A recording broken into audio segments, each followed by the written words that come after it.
Hey guys, and welcome back to this channel. In this video I'll be showing you guys how you can create this video above background but beneath the characters. So I have this video right here and I'm just going to copy and paste it.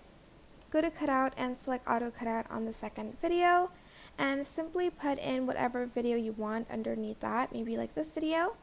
Then go to basic, go to blend mode and select overlay or screen or anything you want to add. You can even minimize it just so you can see that it is behind the character but it is still above the background.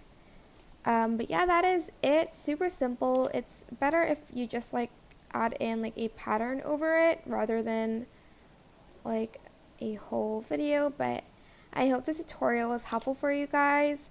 Don't forget to like, comment, share. Also subscribe to this channel if you haven't done that already.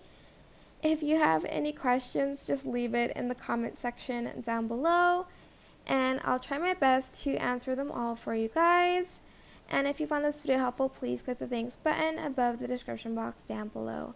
Thank you so much for watching. Bye!